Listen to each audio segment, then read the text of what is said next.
reer Puntland sheegaya iyo ummadda Soomaaliyeed ee maqli doonto warkayga maqli doonto waxaan sheegaya Puntland ugama jeedo halkan inay ka dagaalanto ugama jeedo inay wax iska celisan ugama jeeday waayo anigu waxaan halkan aan u imi gooja cad meesha la yaaho dadku ma wada yaqaaneen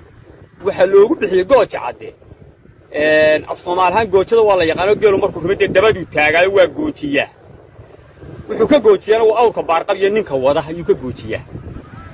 waxaan isiri gooja cad waxaan u tagay waa gagi banaan waa meel hirbiira waa meeshii raggu ku lagdami jiray awoowayaasheen iyo raggeeru ku lagdami jiray halka aad Puntland kula lagdintin baa siri waxaan isiri yaani laascaanood iyo shacabka yaani ka dhex gelin banaanka ku lagdamaan siri ninkii aan isla uu kula lagdamayaa oo uu soo faydanayaa oo uu soo diyaar garoobaya waxa arkay isagoo dumarkii ila dhex meeraysanaya laascaanood marbeela gariyo soo shiidaya ilmaada reeyal hadaa dagaalka doonaysaan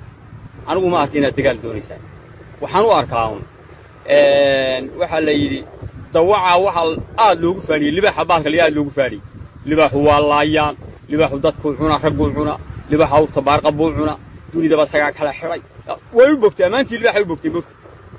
Soomaaliland waa libaax Puntland waxay istii Soomaaliland libaaxa lagu sheegayo u tagba dawacadi waxay samaysay libaaxi markii amaantii laga dayn waayay wadadii libaaxu ka aroor jiray jiibsatay oo lugba meel dhigtay waxay istii libaax waxa kugu hirgiso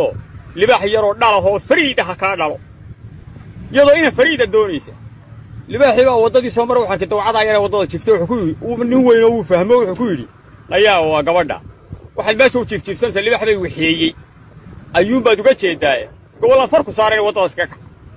Puntland dagaal la doonayso wax kale la doonayso waxay uga jeedaa